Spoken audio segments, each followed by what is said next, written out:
The Joe Rogan Experience. I mean, that's one of the things that the Romans always knew.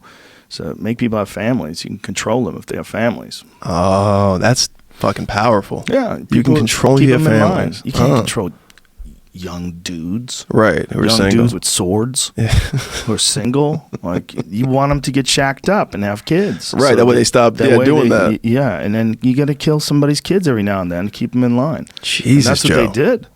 Bro, I mean, that's what they did. They did that from time-honored tradition. You kill somebody's kid to keep them in line.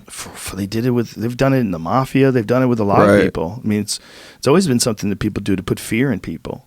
You get people to, when you have a lot more to lose when you have a family, they look at it that way. There's certain people that, I mean, when you study how to get people to listen to you and to behave and how to strike fear into populace, that's why they don't want abortion laws. Wow, that's deep. Right? If there is someone that is really thinking we need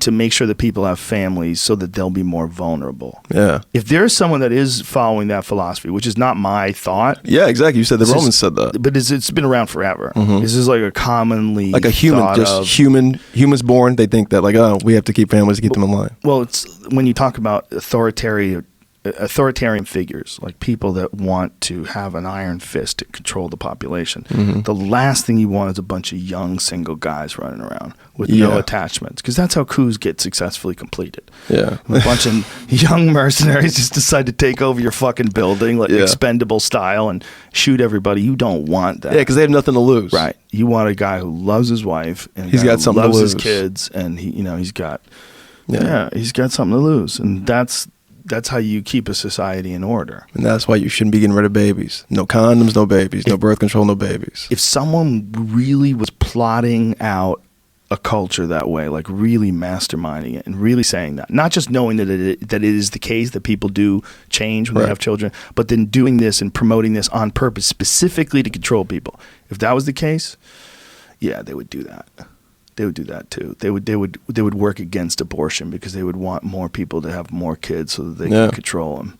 That makes sense. Well, good. It's crazy to think that way, but it would only be like one factor. I think the major factor is religion, because if you are pro-life and a candidate is pro-choice, in your mind, a lot of times people decide that person is against like God's law. That person wants to kill children. Right.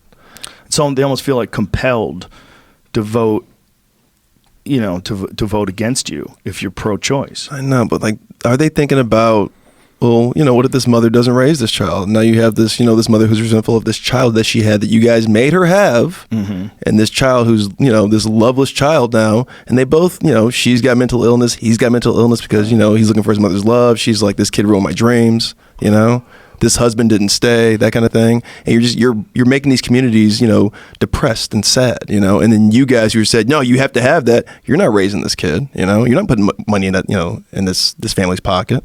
All these things you're saying are true. Yeah. It's one of those things where you could see two like distinct patterns, but infinite different varieties of completely. The world sucks because the baby was born, or the world is amazing because the baby's born. Right. Tim Tebow says that, That's the thing, man. It's true. And Tim Tebow's awesome. It's true with all. I mean, you never know. You never know. But it's whose decision should it be, and what is it? That's the real question. Like, what is abortion? Right. Like, what is it? Is it killing a baby, or is it a medical procedure? Like, which one is it? Oof. That's a slippery slope. But that's where the debate falls in pro-choice or pro-life. It's not that these pro-choice people are evil people. No. They just don't want anybody dictating. I mean, it's not like an evil organization that's created by Satan. It's not. It's women that don't want you to tell them what to do with their reproductive system. Right. That's what it is. They want to be able to make the choice themselves.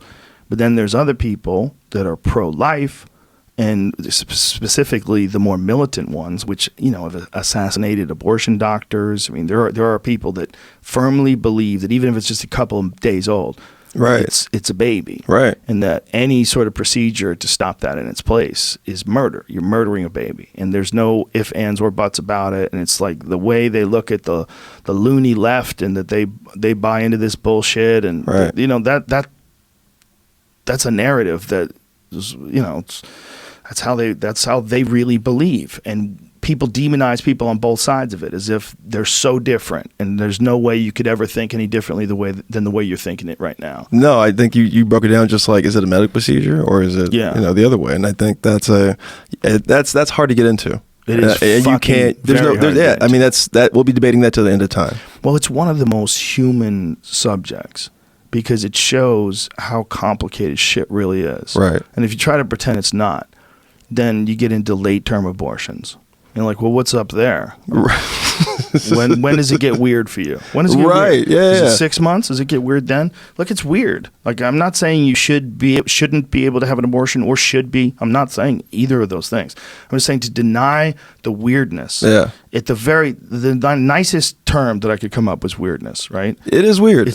I got a girl pregnant when I was a teenager, and she had an abortion. I'm sorry.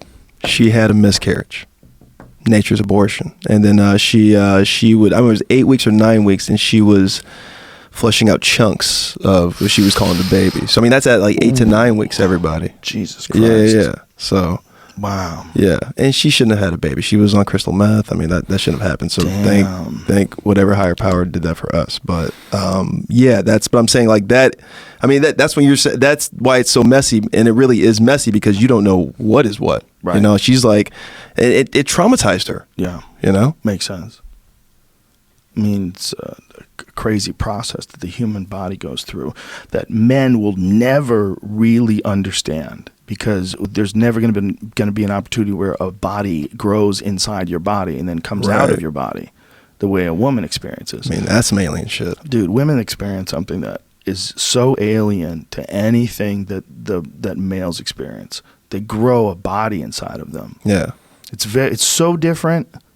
It's so different, like in terms of how they interface with the world. They have to be nurturing. They want to protect the nest and keep everybody safe, and they're going to have a baby inside of it. Right. Boom. And now they have to take care of this baby and care for it, and then the baby will become more people, and they'll start mating, and they become adults, and they Portals have babies of their own. Yeah. It's these earthlings. Wild. Yeah. It comes out of their body. And for us, man, we just shoot loads. Yeah. It's so easy. We just like what we do when we don't have a baby and what we do when we have a baby is the exact same thing. Like when you have sex with a woman and she gets impregnated, it feels like regular sex to us. And we have sex all the time, and you don't get pregnant, and then all of a sudden you are. So it's like weird. Like, we didn't even do anything. We just had sex. Like, we normally have sex. Yeah. We had sex, and now there's an extra person. Like, whoa. Like, what? But there's a lot of times you associate sex with pleasure. Right. Like, it is, obviously. But when you have a baby, you're like, oh, it does that? It does that, yes. That's what it does? Yeah. Sex does that. So for a man, there's no difference in what happens to his body, right? Like when he's having sex and a baby's conceived versus when he's having sex and nothing, it's just fun. There's no difference to him. He doesn't feel a difference. Yeah. Whereas a woman, literally, her body will fucking grow. Yeah. A person with a brain that she's sharing. Yeah, she's sharing vessels and things with. This thing's kicking inside of her. Like, that experience. It'll fuck you up. For a man, it's just, I mean, I do not, like, if there was a way that you could record what it's like to be someone, and then they give you like a little chip and you would slip it in there, and I could see you, like, you would allow people all of your feelings, the way your skin feels, the way your emotions are, the way your psychology is set up. You would allow all people to literally be you for a couple days. And the chip would do that. Yeah, this chip would just sit in your head, and you would be that person. Yeah. I would like to feel what it's like to be pregnant. Really? Yeah. You want to feel that rip, that pain, or just no, not the birth part. Okay, so fuck that. And I don't want the dick. Such a straight male answer. Right. I don't want to get fucked. I don't want to get fucked. I don't want to. Imagine if that was the only way you could feel it. Right. But I would wonder what it would like to, first of all, be a maternal woman. I mean, I'm really curious as to what the hormones feel like, what it must feel like.